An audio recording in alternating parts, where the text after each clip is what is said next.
감사합니다. 오늘 이 아침에 우리에게 주시는 하나님의 말씀은 구약 성경 이사야서 9장 1절부터 7절의 말씀입니다. 구약 성경 이사야서 9장 1절부터 7절의 말씀입니다. 제가 갖고 있는 성경으로는 978페이지 이사야서 9장 1절부터 7절의 말씀입니다.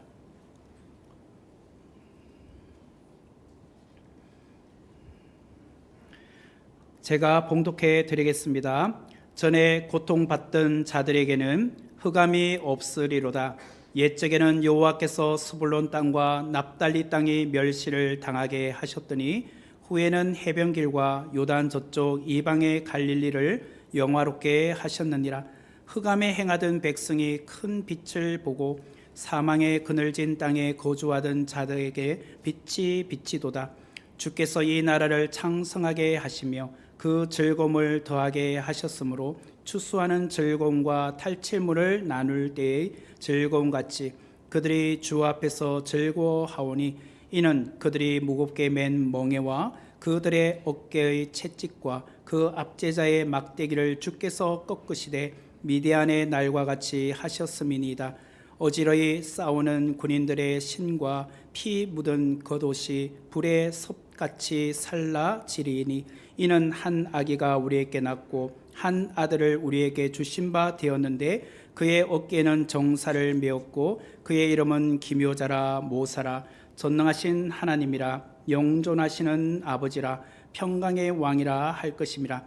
그 정사와 평강의 더함이 무궁하며 또 다윗의 왕자와 그의 나라에 군림하여 그 나라를 굳게 세우고 지금 이후로 영원히 정의와 공의로 그것을 보존하실 것이라.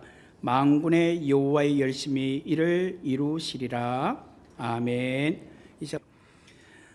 오늘은 우리가 성탄절을 이제 맞이해서 성탄절과 관련된 메시지를 함께 나누고자 합니다.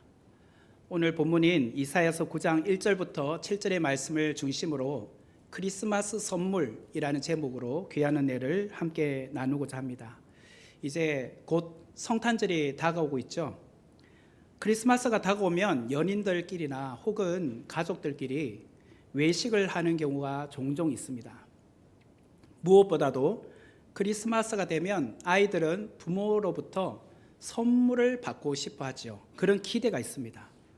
이번에 수능고사를 치고 대학 입학을 확정한 학생들도 있을 거예요. 그런 학생들은 아마 그동안 열심히 또 공부하면서 수고를 했기 때문에 부모로부터 특별한 선물을 기대하고 있을지도 몰라요. 예를 들자면 최신형 핸드폰, 또 이제 대학을 가게 되면 노트북이 필요하니까 그런 노트북, 혹은 태블릿 PC, 스마트워치, 이런 종류의 선물을 기대하고 있는지도 모르겠습니다. 이처럼 크리스마스가 되면 대형 마트마다 다양한 선물 코너에 사람들이 붐비곤 하지요. 화장품을 구입한다든지 향수를 구입한다든지 장갑이나 옷, 이런 기타 등등의 그런 물건들을 구입하여서 누군가에게 선물을 주기도 합니다. 이처럼 크리스마스 때가 되면 누구로부터 선물을 받고 싶은 그런 기대가 있습니다. 그리고 그런 선물을 받으면 굉장히 기분이 좋지요. 그런데 하나님이 우리에게 크리스마스 선물을 주셨습니다. 그 선물은 무엇인가? 아기 예수이셨습니다. 아기 예수는 너무나도 소중하고 특별한 선물이셨습니다. 하나님은 지금으로부터 2000년 전에 아기 예수를 우리에게 보내주셨습니다. 이것은 우리가 잘 아는 베들레헴 마구간에서 나신 첫 번째 성탄절이었어요. 첫 번째 성탄절은 우리가 상상하는 아름다운 장식을 꾸며놓은 그런 방에 예수님께서 탄생하신 것이 아니셨습니다. 예수님은 마구간, 그러니까 쉽게 말하면 짐승들이 잠을 자는 그런 숙소라고 할 수 있죠. 그곳에서 태어나셨는데 그 장소는 굉장히 냄새가 많이 납니다. 동물들의 냄새. 그뿐만 아니라 정말 위생 상태도 그리 좋지가 않지요. 전혀 운치나 아름다움과는 거리가 먼 그런 장소에서 예수님께서 탄생을 하셨습니다. 그뿐만 아니라 짐승들이 먹는 밥통, 그 구유 위에 누이셨다라고 말씀을 합니다. 생각만 해도 구역질이 나는 그런 곳에서 예수님께서 탄생하셨습니다. 이것이 첫 번째 성탄절의 이야기입니다. 하지만 첫 번째 성탄절 이야기가 있기 700년 전으로 거슬러 올라가 보면 선지자 이사야 때로 거슬러 올라가서 우리가 볼 수 있습니다. 그때 하나님은 이미 700년 후에 첫 번째 성탄절이 올 것이라는 것을 예언하고 계셨다라는 거예요. 이사야서 7장 14절의 말씀을 보면 그러므로 주께서 친히 징조를 너희에게 주실 것이라. 보라, 처녀가 잉태하여 아들을 낳을 것이요 그의 이름을 임마누엘이라 하리라. 인간적으로 보면 도저히 이해가 되지 않는, 납득이 안 되는 어떤 내용이 나오죠. 뭐 여인들이 임신한다라고 이제 일반적으로 생각하기 쉬우나 처녀가 잉태했다는 거예요. 이전에 남자를 전혀 알지 못한 처녀가 잉태하여 아들을 낳는다라는 예언이 나온다는 거예요. 처녀가 잉태하여 아들을 낳는다, 이 말을 들으면 우리 중에는 지금 깜짝 놀라가지고 그런 일이 있나? 하고 지금 놀래가지고 지금 그런 뭐 이상한 이야기를 왜 목사님 하시나 이렇게 막 반대 의견을 제시하는 사람이 지금 아무도 없잖아요. 저에게 뭐 돌 던지는 사람도 없어요 지금. 왜 그럴까요? 우리는 이걸 너무 담담하게 받아들이잖아요. 믿음이 있기 때문이죠. 처녀가 잉태한다, 동정녀가 잉태했다, 이거는 우리가 이미 신앙으로 받아들이고 있습니다. 그러나 이게 예수님이 탄생하기 이전 700년 전으로 거슬러 올라가서 그 당시에 이사야 시대 때 이런 이야기가 이사야를 통해서 예언되었을 때 그때 사람들의 반응이 어땠을까요? 무슨 말도 되지 않는 그런 이야기를 하느냐. 아마 그 사람들이 들을 때는 정말 허구맹랑한 이야기였을 거예요. 이처럼 하나님은 동정녀 마리아가 예수를 낳기 700년 전에 이사야를 통하여서 첫 성탄절이 올 것이라는 것을 예언하고 계셨다는 거예요. 그러므로 이사야 선지자가 예언한 처녀가 잉태하여 아들을 낳는 것, 이거는 하나님께서 친히 징조로 보여주신 사건이었다라는 거예요. 그렇다면 이사야 선지자가 활동하던 그 시대는 어떤 상황이었을까요?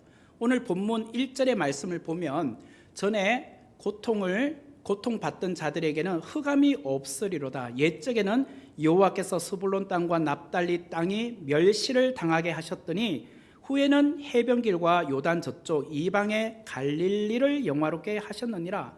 1절 말씀에 보면 여기 스불론 땅, 납달리 땅, 그리고 해변길, 요단 저쪽 이방의 갈릴리라는 지명이 나오는데 이 모든 지명은 북이스라엘에 소속되어 있는 지명들입니다.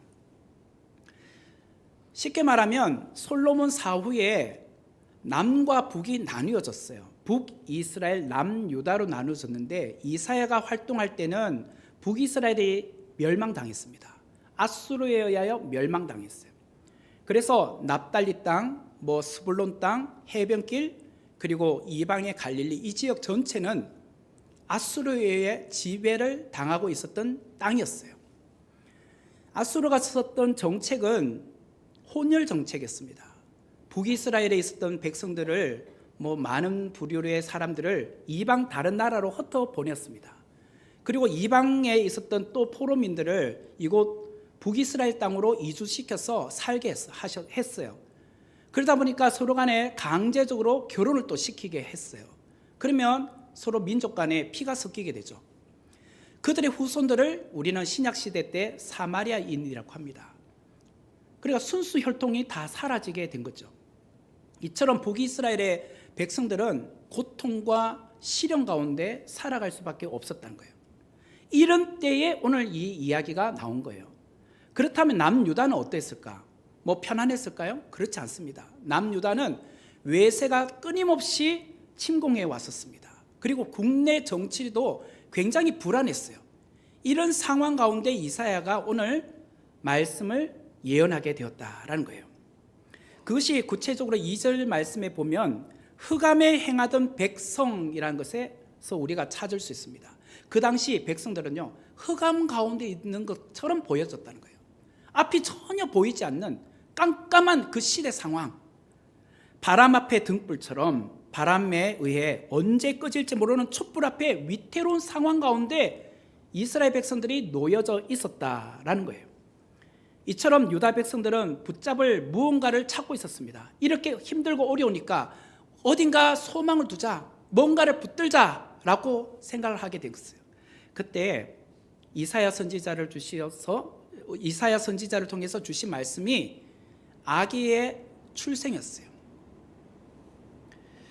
이것이 예수님 탄생하기 700년 전의 예언의 말씀이었습니다.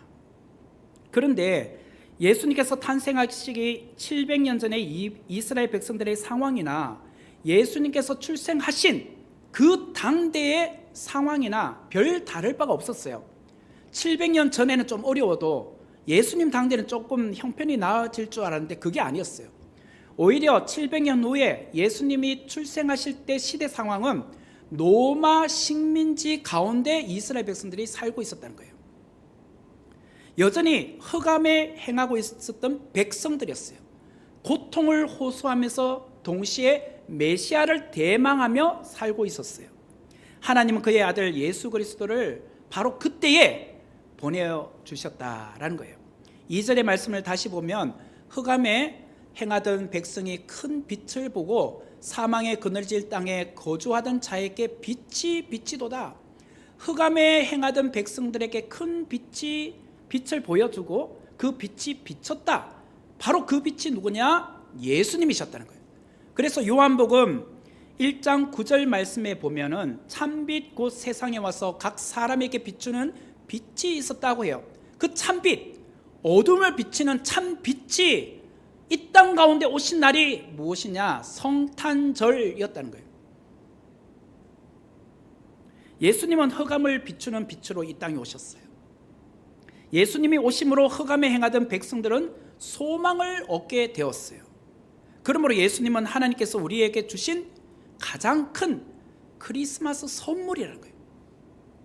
이사야 선지자는 흑암에 행하던 백성이 큰 빛을 보고 사망의 그늘진 땅에 거주하는 자에게 빛이 비침으로 말미암아 그 어둠이 사라지게 될 것이다. 그래서 기쁨과 평화와 희망과 생명이 충만하게 될 것이라고 예언을 하게 되었습니다. 예수님이 오신 목적은 천대받은 자, 멸시받는 자, 가난한 자, 소외된 자, 병약한 자를 찾아오시기 위하여 이 땅에 오신 날이에요. 그렇기 때문에 그런 부류의 사람들에게는 가장 큰 선물이 아닐 수 없었다라는 거예요. 예수님은 기쁨과 희망과 위로가 될 복음의 기쁜 소식이셨습니다. 이 시간 여러분은 예수님이 그처럼 크리스마스 선물이라는 것을 믿으십니까? 우리는 크리스마스가 되면요, 어떤 세상적인 선물만 기대해와요. 그런 선물을 받고 싶어요. 그러나 가장 고귀한 선물을 하나님께서 우리에게 주셨다는 거예요. 아기 예수. 마치 성탄절 때 부모님이 자녀에게 선물을 하나 마련해서 이쁜 포장지로 해서 아이에게 선물을 가져왔다고 합시다. 그 아이는 얼굴빛이 어떨까요? 굉장히 막 지금 기쁠 거 아닙니까? 환하게 미소를 하면서 그 포장지를 뜯고 있습니다. 뜯는 그 순간순간을 한번 생각해 보세요. 흥분된 마음으로 이 포장지를 하나씩 뜯으면서 이 안에 무슨 선물이 들었을까? 그런 기대감을 갖고 포장지를 뜯을 거 아닙니까? 그리고 그 포장지를 뜯어서 딱 보는 순간, 우와! 멋있습니까? 네, 우와! 응? 이게 아니라 우와! 그런 상황이에요. 그러면 하나님께서 우리에게 주신 큰 선물, 가장 귀한 선물, 그 포장지 안에 무엇이 들었냐? 그게 6절의 말씀이었다는 거예요. 오늘 본문 6절에 보면 이는 한 아기가 우리에게 낳고 한 아들을 우리에게 주신 바 되었는데 그의 어깨에는 정사를 메었고 그의 이름은 기묘자라 모사라 전능하신 하나님이라 영존하시는 아버지라 평강의 왕이라 할 것입니다. 오늘 우리 성가대에서 찬양 가운데 이 이야기를 하더라고요. 기묘라 모사라 뭐 이렇게 부르시더라고요. 네네. 오늘 제가 설교 본문을 잘 정한 것 같아요. 크리스마스 포장지를, 선물 포장지를 딱 뜯었더니 그 안에 마치 유리잔처럼 조심히 다루어야 될 아기가 그 안에 있었다는 거예요. 조심 다뤄야 될. 그런데 그 아기가 우리에게 낳고 한 아들을 우리에게 주신 바 되었다고 6절은 말하고 있어요. 아직 목도 가루지 못하는, 조심히 가슴에 안아야 되는 그 아기가 크리스마스 선물이셨다라는 거예요. 그런데 그 아기 예수는 그 어깨에 정사를 메었다라고 나와요. 이 정사라는 것은 통치자란 뜻입니다. 통치자. 아기로 오신 예수님이 무슨 통치자입니까? 자기 몸도 못 가루인데 이렇게 똑바로 눕혀놓으면 뭐 옆으로 뒤집기도 아직 힘든 나이 아닙니까? 목도 못 가루고 있는 그런 아기가 무슨 통치자란 말이에요. 그런데 포장지를 딱 뜯어봤더니 그 아기에게서 나오는 그 위엄, 정말 존귀함, 고귀함이 확 우리의 가슴 속으로 팍 들어온다는 거예요. 우와, 그분의 통치, 그것이 그 아기를 보는 순간 느껴지기 시작을 한다는 거예요. 범접할 수 없는, 내가 감히 내 손으로 만질 수 없는 그런 고귀함이 그분 안에 있더라는 거예요. 마치 통치자가 들고 있는 그 옥새, 그분이 갖고 있는 어떤 인장반지 이런 것과 같은 그 왕의 통치가 그 안에 있는데 그게 바로 예수님 자신이었다는 거예요. 예수님 자신. 그런데 크리스마스 선물로 오신 그 아기 예수에게는 4개의 이름이 있더라는 거예요. 4개의 칭호 혹은 이름이 있더라는 거예요. 첫 번째 이름은 기묘자라 모사라, 두 번째는 전능하신 하나님이라, 세 번째는 영존하신 하나님 아버지라, 네 번째는 평강의 왕이라. 이렇게 4개의 이름이 있더란 거예요. 참 놀랍죠. 크리스마스 선물이신 예수님에게 4가지 이름, 4개의 호칭이 있더란 거예요. 그 각 이름을 살펴보면 그 아기 예수님이 왜 이토록 좋은 소식인지, 왜 우리의 인생을 변화시키는 이름인지를 그 하나하나에서 찾을 수 있더란 거예요. 오늘 이 시간 저는 그 아기 예수로 오신 예수님, 그분의 4가지 이름에 대해서 이야기를 하려고 합니다. 그 첫 번째는 크리스마스 선물로 오신 예수님의 첫 번째 이름은 기묘자 모사라는 것이에요. 기묘자 모사. 여러분, 기묘자 모사라고 하면 선뜻 이렇게 이해가 되십니까? 쉽게 다가오십니까? 무슨 말이지? 잘 이해가 잘 안 됐죠. 우리나라 이 성경은 기묘자 모사라고 해서 잘 이해가 안 돼요. 오늘 성가대 대원들은 노래도 부르셨는데 알고 부르셨습니까? 우리 지휘자님은 잘 모르고 지금 지휘하신 거죠. 이제 앞으로 잘 알고 지휘하시도록 하기 위해서 제가 알려드릴게요. 근데 영어 성경으로 보면 참 이해가 쉬워요. 기묘자라는 것은 wonderful.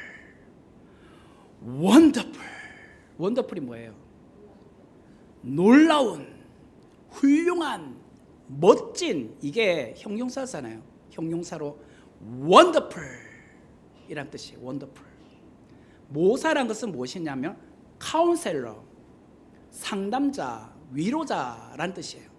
그래서 NIV 성경이나 NASB 성경을 보면 원더풀 카운셀러, 정말 멋진 상담자야, 훌륭한 위로자야, 이게 기묘자라 모사라는 뜻이에요.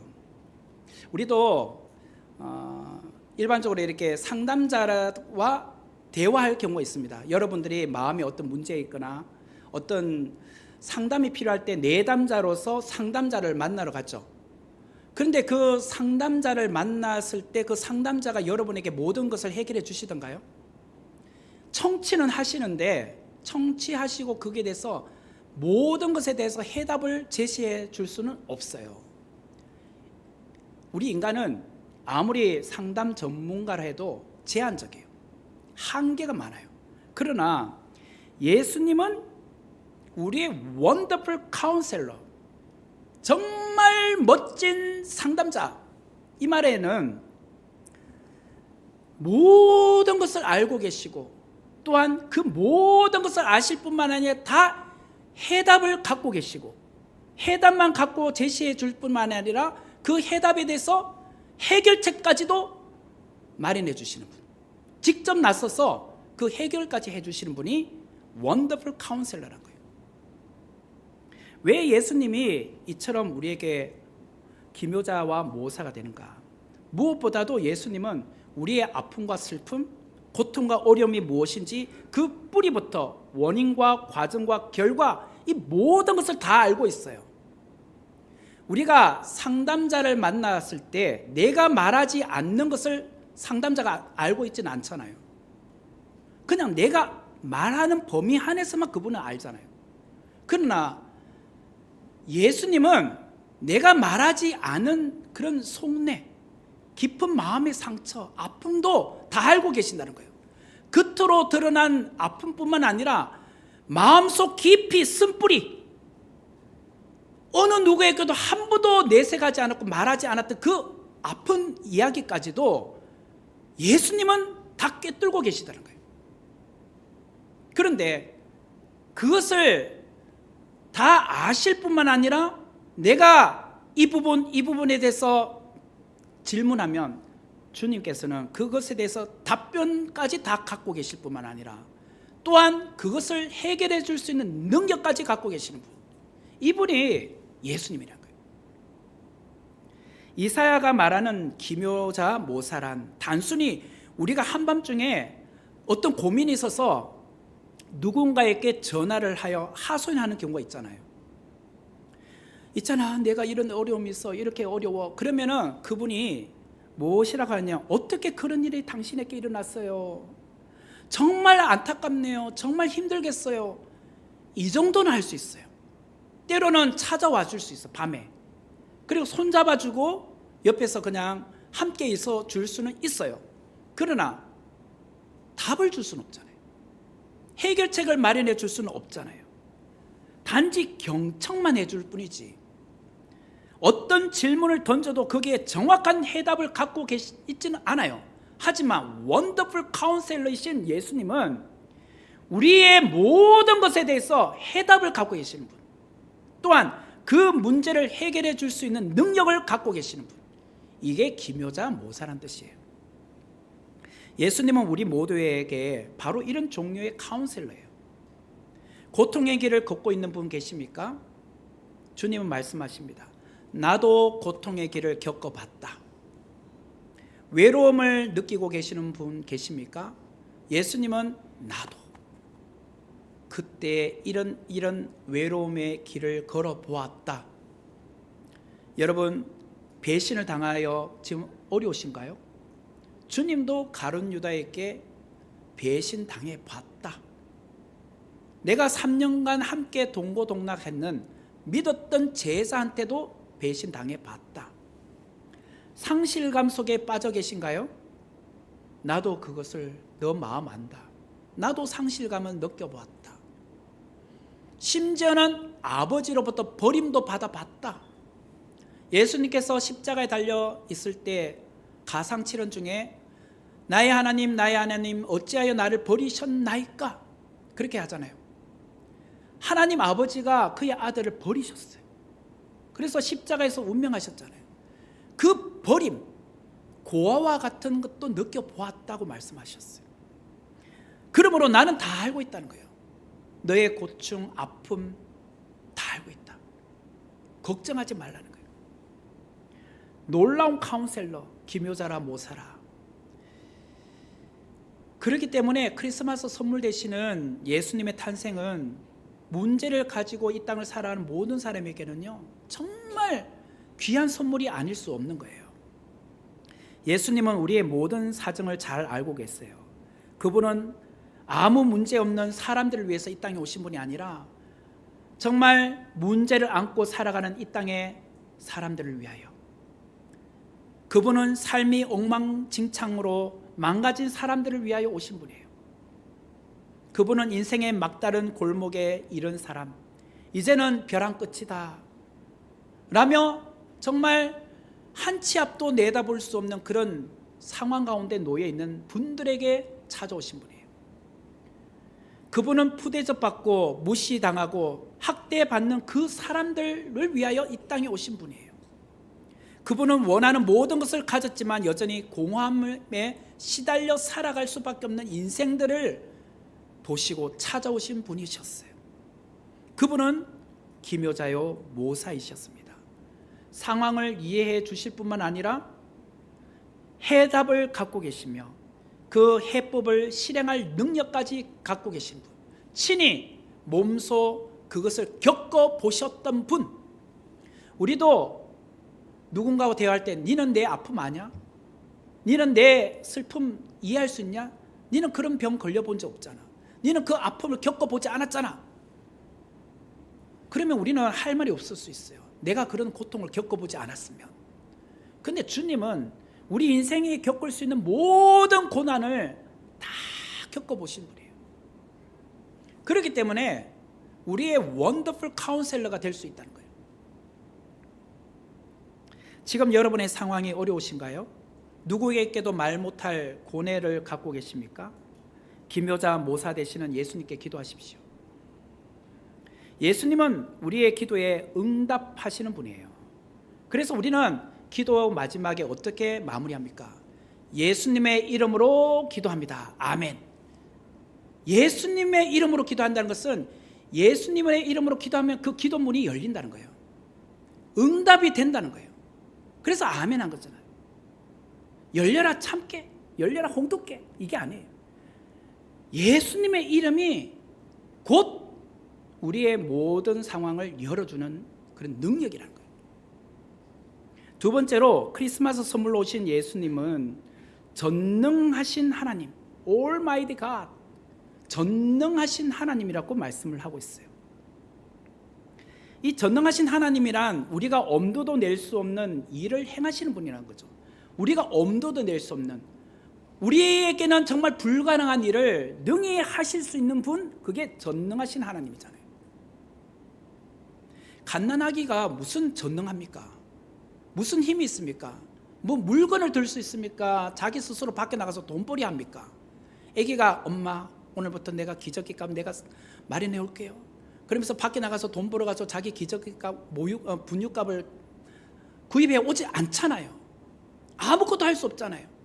그러나 오늘 예수님은 전능하신 하나님이라고 말하고 있어요. 전능하다. 모든 것을 하실 수 있다. 그리고 하나님이라고 하고 있어요. 하나님. 성부 하나님에 비해서 힘이 부족하고 능력이 부족한 분이 아니라 하나님과 동등하신 분, 이게 전능하신 하나님이에요. 그래서 성부 하나님, 성자 예수님, 성령 하나님, 삼위일체 하나님이 태초 이전부터 계셔서 천지를 창조하실 때 함께 동역하셨다는 거예요. 말씀으로 빛이 있으라 라고 하실 때 예수님 가만히 계셨고 하나님 하시는 걸 쳐다보고만 있었던 게 아니라 삼위 하나님이 함께 빛이 있으라 했더니 빛이 임한 거예요.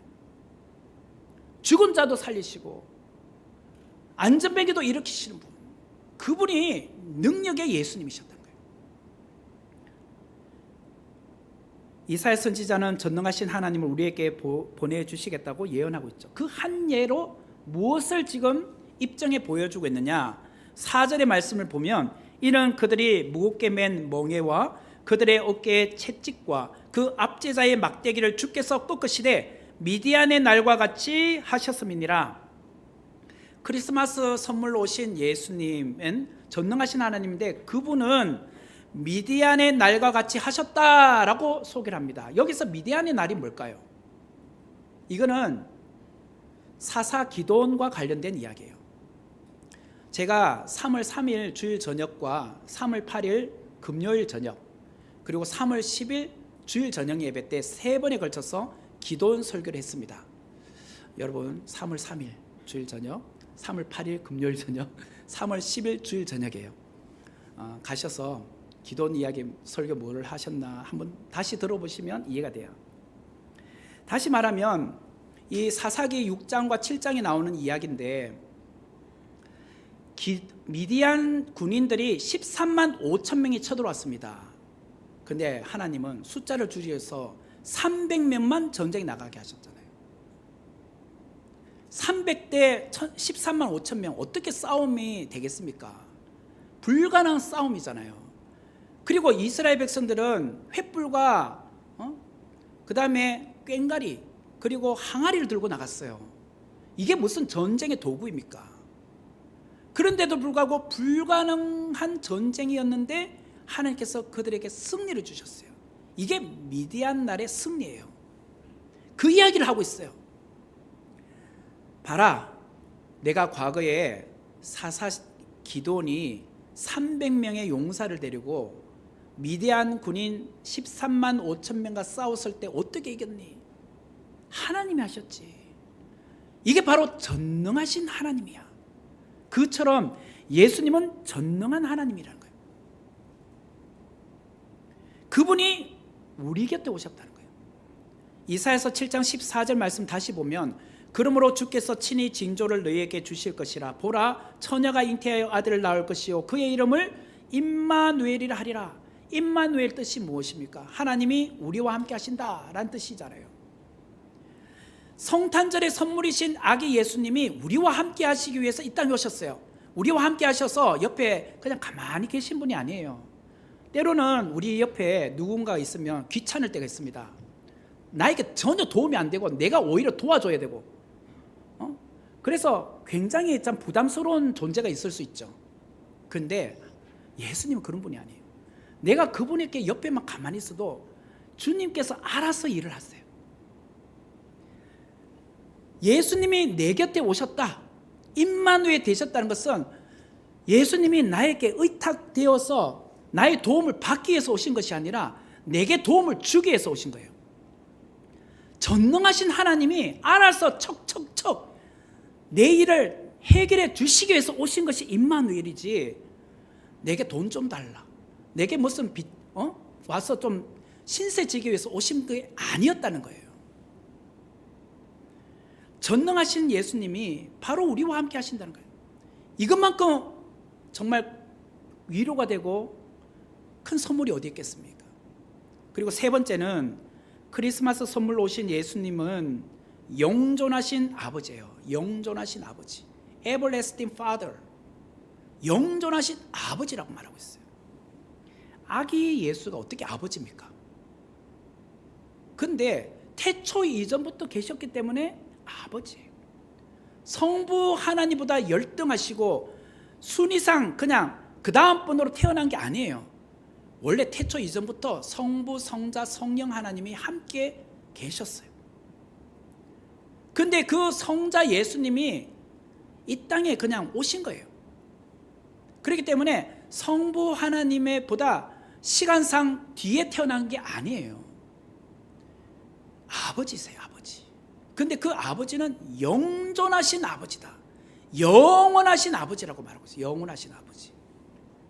우리의 육신의 아버지를 비교해 보면 우리의 육신의 아버지는 때로는 한계가 많잖아요. 영존하지 않잖아요. 시간의 한계, 체력의 한계, 경제적인 한계가 있잖아요.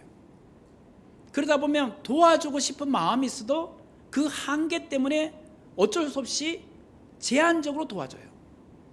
힘의 한계를 느끼고 경제적인 한계를 느끼기 때문에 완전히 도와줄 수 없어요. 그러나 영존하신 하나님은, 하나님 아버지 되신 예수님은 우리에게 끊임없이 도와줄 수 있어요. 어제나 오늘이나 영원토록 동일하신 그 주님이 그렇게 일을 하신다는 거예요. 예수님은 우리를 떠나지도 실망시키지도 않고 상처를 주지도 않는 분, 그분은 죽지도 않는 영존하신 분이에요.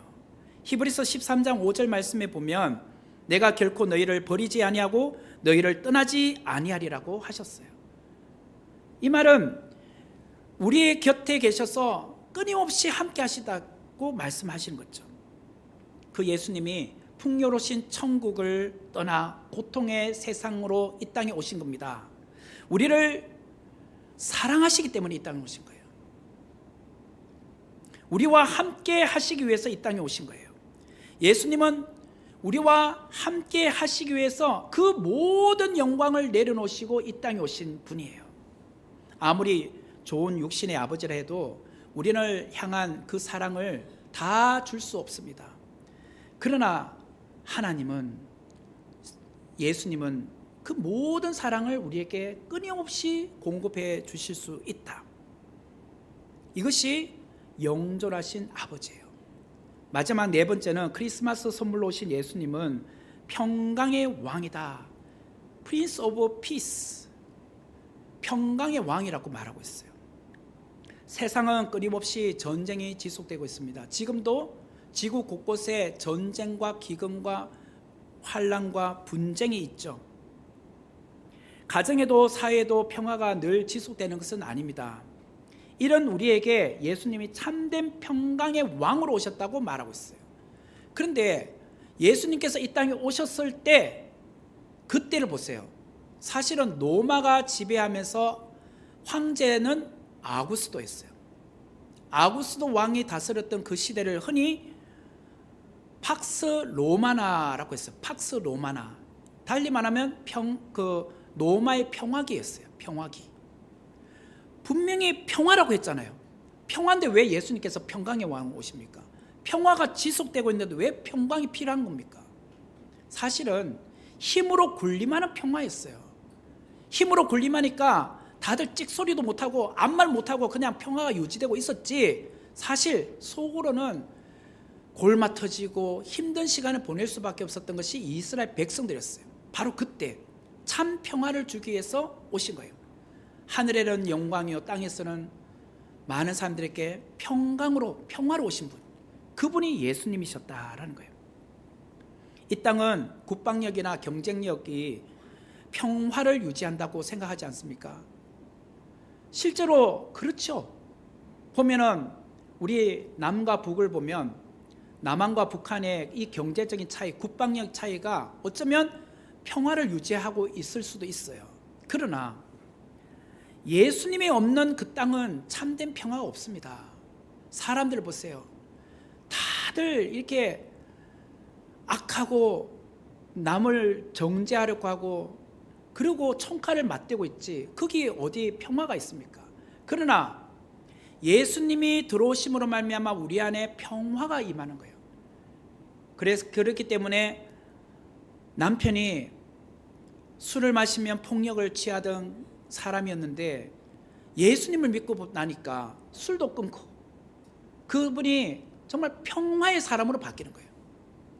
그런 것을 우리는 종종 보지 않습니까? 결국 예수님이 있어야 평화가 되지, 예수님이 없는 인생은 다 평화가 없다는 거예요.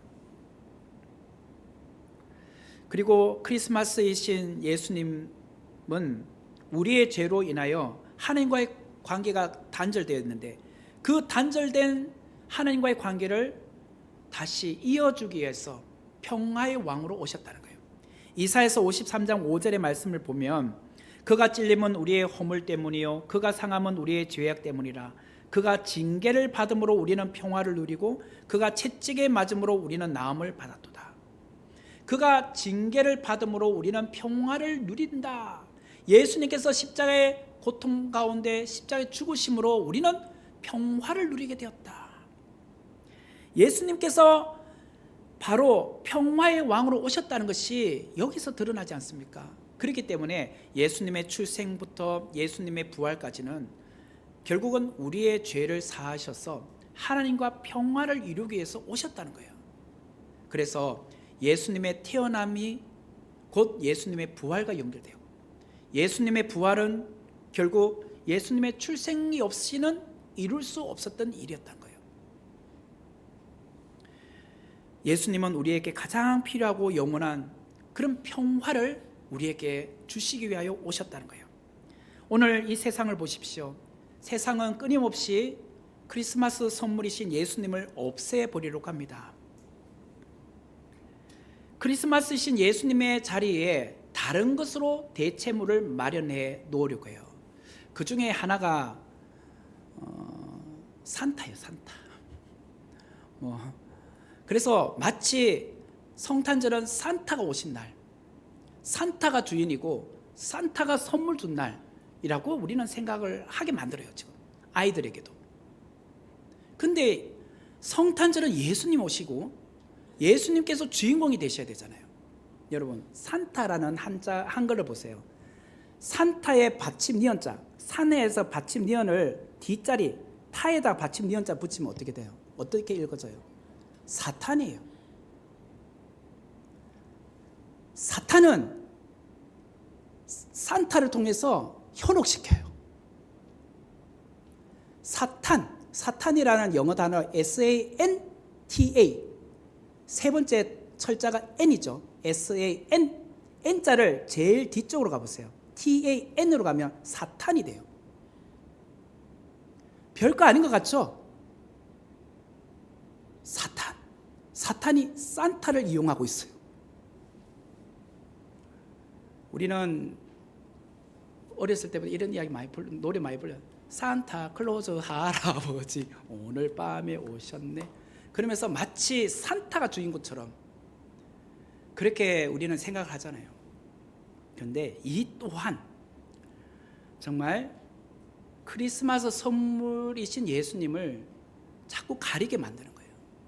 오늘 우리는 성탄절의 선물, 크리스마스 선물 그 자체이신 예수님이 온 인류의 죄를 구원하기 위하여 오셨다. 그분은 오늘 네 가지 이름으로 오셨다. 첫 번째는 원더풀 카운셀러, 기묘자라, 모사라, 우리의 멋진 상담자로 오셨다. 위로자로 오셨다. 두 번째는 올마이드 갓, 전능하신 하나님으로 오셨다. 모든 것을 하실 수 있는 하나님. 그리고 세 번째는 everlasting father, 영존하신 아버지, 영원하신 우리의 아버지가 되신다. 네 번째는 Prince of Peace, 평강의 왕으로 오셨다. 우리에게 참된 평화를 주기 위해서 오셨다.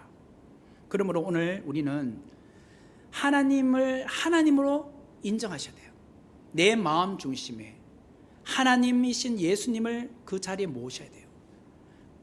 12월 성탄절 때만 예수님을 기억하지 맙시다.